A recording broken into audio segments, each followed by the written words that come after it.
What up, baby? It's DJ Sus One, the feature presentation radio show.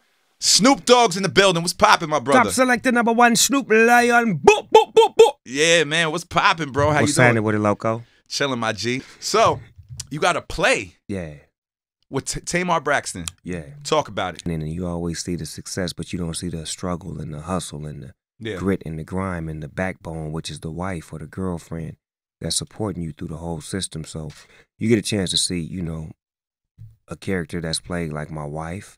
You get a chance to see flashbacks of me as young Snoop, as the old Snoop, and it's just a great play, And this is Tamar, going down in Houston? Houston is the first dates, Oh, first dates. but it's coming to a hood near you. Nice. And Tamar Braxton plays my angel, so we have a great relationship with me trying to maintain my spirituality, and trying to do the right things while doing the wrong things. Nice. Now, speaking of maintain, man, I'm just asking for advice. I always ask people that I see are in great situations, that are OGs to me.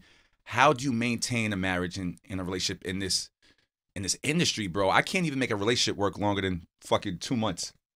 Well- I'm failing in life. Can you please tell me the... Well, the era that my girl come from, it wasn't all that social media and all that. I had to go over there and meet her mother. Mhm. I had to go over there and date her for like 4 months before I was able to kiss her. I had to call Nice. her on the phone. I had to write love letters. I had to do all of that kind of shit, you know what I'm saying, to win her over. Nowadays, Was this after you were Snoop Dogg? nah, this when I was becoming Snoop Dogg. I was Snoop Dogg, the gangbanger Oh, okay, and okay. the drug dealer that was trying to become a rapper. Like, my transformation began years ago with me trying to reinvent myself from the bad guy to the good guy. And, she basically was right there with me from the get-go, from the intro to the endo. But That's at the what's same up. time, a lot of times you don't see that struggle of someone becoming successful and a girl being right there with him and staying down with him, and then they maintain for so many years. Yeah. But it wasn't all, beautiful. That's why when we put the play together, you'll see the ups and downs, the ins and outs, and what it's really about. And then you'll see why it works, because it only works because you have to happy wife, happy life. Yeah, I've heard that plenty of times. And know that. Yeah, I know that. And if she don't want to be your wife, then, be a player. Well, that's good advice. Yeah, I mean, you can't force it. A lot of times people look at other people's relationships, be like, well, I want to get married. It may not be for you. I tell my kids that marriage may not be in y'all script. It may be to be a player. It may be to be single. I don't know. I married your mother because I loved her and I didn't want nobody else to have her. Like, That's real when talk. you want to marry somebody, that's what it has to be. That has to be the first thing. And then the second thing is, I don't want nobody else to have me. Like, the first coin is, I don't want nobody to have you, so I'm going to lock you down and make you mine. Yeah, that's real talk. Now, I just want your opinion. Do you think it's possible to have a wife? Anything's possible, but do you think it's super possible to have a wife in this social media era, though? It depends on if she plays with social media. They Because all have social media now. not bro. all of them. Dr. Dre wife don't be on social media, He probably met her a long time ago, though, right? but still, Yeah. my wife be on social media. Oh, okay, okay. She dancing and doing her little thing, working out, showing her little woo wop how she get down. But I'm saying, if you have a woman that's infatuated with social media, like her whole get down is social media, she makes money on it, she lives on it, she's 24/7, then that's going to outweigh y'all relationship. But if you got somebody that's just on there, getting a few dollars and post, Yeah. pictures of flowers but not posting the pictures of her butt, and you know what I'm talking yeah, I know about. exactly. I follow those. I know you exactly do. That's what why I you're said talking that, nigga, because you just. I can go to your timeline right now. It's all booties and titties. Just boom, boom, boom, boom, shit. boom, boom, boom, boom. Fuck. That's what you looking for. Go to some girl's page that posts flowers and dishes and cool shit, pottery, art. That's the problem with me, though, man. And we'll get off the relationship shit after that. But I want the girl that posts the pottery and the art, but I also want the booty. Yeah, I know what you're saying.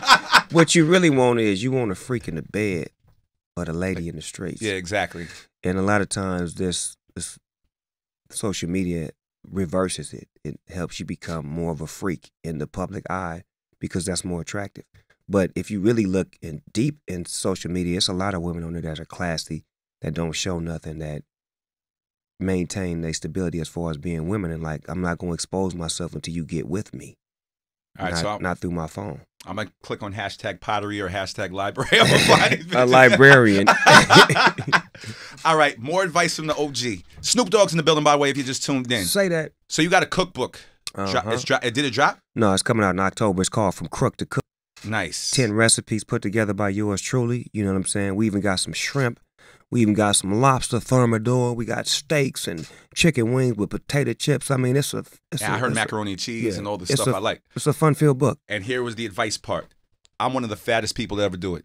Okay? I know you don't see that. You've been thin as long as I can remember. Right. And Since you was a little baby boy. Exactly. And it appears that you don't diet, like you eat what the fuck you want. Right. So can you explain to me what the secret is to that? Is it smoking? Do I have to smoke more weed? Marijuana.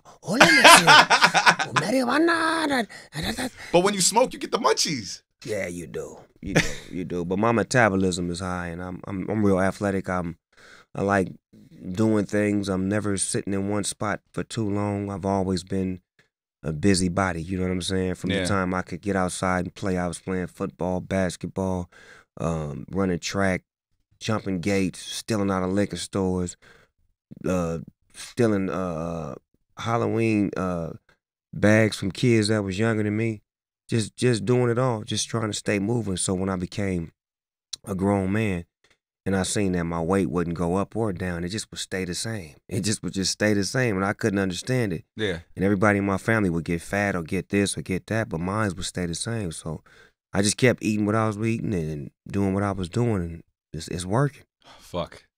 All right, well, I'm going to buy your cookbook. October? Yeah, that may help you out. My cookbook may have a couple of tricks in there to maintain your stability and agility like the dog. All right, now, listen, coming from where you came from, you told me how you came up. When you see, and you're a grown man now, mature, when you see guys like, and not to throw anybody's name, but he's just a great example in today's society. When you see guys like maybe like Tekashi 6ix9ine or guys like that that's wilding out in the social media, in the public, in that, you know, you came from the real era where if you say shit like these kids are saying, and no disrespect 6ix9ine, but when you say shit like these guys are saying, it was real. Right. You know what I'm saying? So in your opinion, when you see the new generation of hip hop, I think the new generation is still real, but it's more cameras. Like, we didn't have all these cameras. That's true. If I had a problem with you, nigga, I'm gonna run up on you and I'm gonna take care of you. And there wasn't no cameras there to get it. Yeah. Now it's cameras and it's lawsuits. Listen to that word. Lawsuits. Yeah. From you tough ass niggas. Point niggas out in court. It's crazy. Lawsuits. Yeah. We come from the era wasn't no lawsuit. Nigga, if I got my ass kicked, that came with the territory. I got my ass kicked. If I got shot at, I ain't say nothing. I don't know who did it. Nah, it wasn't them. Nope. This era, nigga, I'm telling on you before I even do the crime. Like, so it's like crazy. I don't understand. There was a story that Dr. Dre, I think it was on the Breakfast Club recently, that he got shot. Yeah, and nobody knew nothing until until Corrupt said something. Today, they were known as it was happening. We never said nothing. Corrupt wasn't even there. I was physically standing next to Dr. Dre when he got shot. Wow. We never said a word. Wow. We took that on the chin. He lived. You get what I'm saying? So it's like certain shit just happens when it happens, and you take it on the chin because that's the life that you live in. That's according to the lifestyle. But that's according to their lifestyle. I'm not a young rapper no more, so I don't know if it's real or it's fake. I respect it because it's getting him some money. It's getting him some fame. He popping. He got some cool music. He doing his shit. Yeah. Get down, little homie. Get yours. Yeah. You know what I'm saying? That's how it's supposed to be. This is the rap game. It's supposed to grow. It's supposed to go to places that you didn't think it would go, and other people supposed to have it and work with it like you couldn't work with it. It started off in the Bronx. Look where it is now. Yeah, it's a movie now. It's changed a lot of people's lives. Yes, man. It has, and it's a blessing. So you got to let it grow. You know, even the bad, the good, and the ugly. You got to take it all. I agree. Now, we were speaking to Dr. Dre. I heard you say that, you know, you got so many projects. You got TV, you got movies, you got cookbooks, you got plays. Are you gonna get back to the music? Because I was gonna go with the whole, is there any possible way to get more music from Snoop and Dr. Dre as a collab? I would love to make more records with Dr. Dre, Mm-hmm. but I have to be on his time schedule. So depending upon whenever he wants to do it, I'm available. I'm not signing nobody. I don't have no deals with nobody. Wow. I work accordingly, you know, when I want to. I just finished up the soundtrack for Meet the Blacks Part 2. Oh, nice. That was the last project I just did, and then I have a project that I finished with Adrian Young that's coming out called Hamlet on Ice. Should be out next year sometime. Nice. And it's completely different than anything you ever heard from me. Anything you Really? ever heard from me. I can't even explain this shit. I'm just gonna let you. Well, you have a lot of different projects. This You got shit is Snoop gonna Dogg, you got bop you Snoop upside the Lion, you got head. gospel. This is like none of that Wow. gangster shit. All right, I gotta hear that shit. Yeah, back home.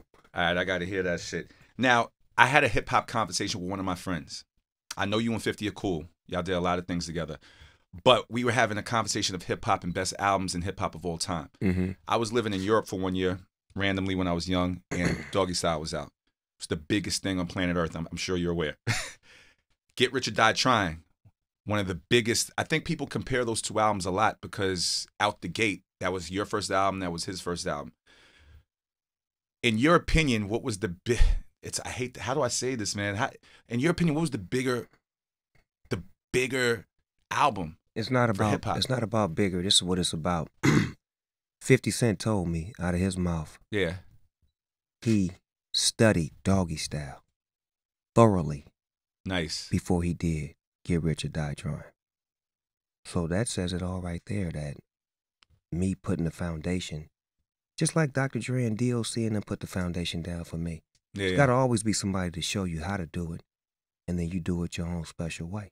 Yeah. To me, it was like, you know, the way I was doing it was influential to 50, to where he was seeing some shit that was like, oh, this is how I would do my shit. But from a New York point of view, this nigga's hard, he fly, he talk that shit, he walk that walk. Okay, I got how I want to do it. And I'm working with the same producer that produced him. Yeah. True. That could take all of what I'm doing and what I went through and give me that shit. And that's when Dr. Dre was on his shit, when he could take somebody that was hard as fuck Mm-hmm. and polish him up. Yeah. Some of the best albums. I feel like all the best hip hop albums came under that umbrella, under Dr. Dre's umbrella. Eazy-E first album, NWA first album, DOC first album, Snoop Dogg first album, His first album, Chronic first album, Chronic 50's first album, Eminem. Eminem first album, 50 Cent first album, Game first album. It's crazy. Come on. Not to mention Michelle A first album. That motherfucker was banging. First R&B from some hood niggas made an R&B album. Yeah. Something in My Heart. Nigga, every gangbanger was playing that. You turn my world in a minute. I wish I could experience what it was like living in LA at that time. Nigga, we was winning, nigga. That's when we can make R&B music while we gangster, nigga, we winning. All right, politics real quick. Now, we all hate. I apologize. I Not pay how much? a whole lot of money. But here's what I wanted to ask you. Did he appear or did he feel like he was that racist then? The devil never show you his face in the get-go. So it didn't feel like that. The until devil afterwards. don't never give it to you in the intro. The devil gonna take his time with you. He gonna milk you in. Then he gonna flash on you. Nigga, you didn't know I was him? Oh, man. That's what he did. He didn't know he was gonna win. He was gonna keep being what he was. Yeah. And then when he won, he had to do, you know what? America's based on racism. Let's not get it fucked up. He Yeah. ain't making the rules. He's their token guy. He's the one to maintain stability. Got this nigga out the White House and put some more white shit back up in here the way the shit was supposed to be. You get what I'm Yeah, saying? I And that's understand, what the that's fuck the brainwash was, as opposed to, hold on, Obama trained the thought of, we can all work together. So whoever's the next president, there's not going to be as much racism. And we've gotten over the gay phobia. We've gotten over the this phobia and this. But this nigga then came back and reinsured all of it all over again. I'm going to ask you a crazy question now because everything you're saying with I agree with. But I'm also a conspiracy theorist. So just hear me out. You've been around way more things than I have. Do you believe that elections for presidents matter, or do you believe there's people above the presidents that already have the presidents pre-selected and feel like they know how they want the country to move, and Donald Trump was going to win regardless? I think elections do matter. I just think this particular election had a twist to it. Yeah. You got the Russian scandal. Yeah. You got the fact that it was a nigga in office for 8 years, eating barbecue, basketballing, Yeah. doing all kinds of just cool shit. Yeah. So they like, you making white America black. Look at what it looked like now. Remember when we were kids? I don't know where you from. It's probably different. Mhm. When we were kids, no white kids wanted to be black. None of them. Now, braids, tattoos, They even call slang. each other the N-word. Hello. Yeah. So what do you think that's doing to their people up top? It's a Yeah, I feel you. brainwash. You get what I'm saying? So we got to restore order. Because in a minute, they going to be politicians. And if they acting like niggas, then they going to be looking out for niggas. I understand. So we need to fuck this shit back up so that way they can get back in their mind that they against us. When it's too late now because you have so many interracial relationships and people who have became family members. My grandson is white. Yeah, I'm interracial. I'm black and white. No, my grandson is white, so I have no racism in me. I love white people, but I don't like Donald Trump. Yeah, I don't like Donald Trump either. And this brings me back to Kanye, because I keep hearing, of course, everybody's like, fuck Kanye for supporting Trump. But then I hear things that he's trying to say, like he's trying to approach the situation with love, because that's the only way we get down to the bottom of it. How do you feel about these? He's giving me the look. How do you feel about these statements that Kanye? Have you seen that movie, Get Out? Actually, I haven't seen it, but I know what you it's need about. to go see it because Kanye's the star. I know exactly what it's about, though. That's who he is. The brainwash. Like the nigga he used to be before he went to that house. Yeah, is not the nigga he is. The nigga he used to be was outlandish, different, had his own views and opinions. Now he's like thinking I want to just try to. That sounds like a programmed, computerized nigga. Yeah, I'm not gonna lie. Like when you're not programmed, and all of a sudden, shoot, you program. Has he tried to reach out to you? For what? You know, we're all on social media. You've been very vocal. Man, that nigga know where I live. He live in California. I do too. Pull up, nigga. All right. Let's get some understanding. So I can put some black women around you for about a week. Cook some chicken wings and collard greens and shake your ass up and get you back to reality, nigga. Take you to a few churches and pick out picnics and cookouts and dice games and shit. Get you back to being a nigga. All right. The cookbook, by the way, is out in October. All right, man. Nigga, you knew you was gonna get something different, nigga. We gonna talk about what we need to talk about. We gonna do hip hop too. Yo, we man. gotta do this more often, man. She's rushing me right now, but come see me, man. Come see me in LA. I got a facility. I'm in LA every month. I DJ. I'm gonna give there. you my number. Pull up on me. We could do one in LA with no time restrictions. Just know that. Oh, you're married. Never mind. I was gonna say if I'm around you, all the girls are gonna just focus on me. You can have it. Look, I call you Rebound. Your name would be Rebound. Rebound. You can get all my rebounds. You hear me? You can have all my rebounds, nephew. All of them, okay? Boop, there's another one. All right, so the play. Yeah. The play is Redemption of a Dog. It kicks off October 5th in Houston, Texas. Yes. Tickets on sale right now at Ticketmaster.com or JacariusJohnson.com. Yes. Yes. The cookbook in October. Yeah, From Crook to Cook. Go get the book if you want to learn how to cook. Yeah, I can teach you something. I got my maids cooking for me now. You understand me? Because I taught them how to cook. Snoop Dogg, my brother, thank you for coming to the show. I'm a you, big DJ. fan. Yes, sir. I love, man. It's the feature presentation. 100. DJ Sus One, Tip Hop Nation. Sus One. One.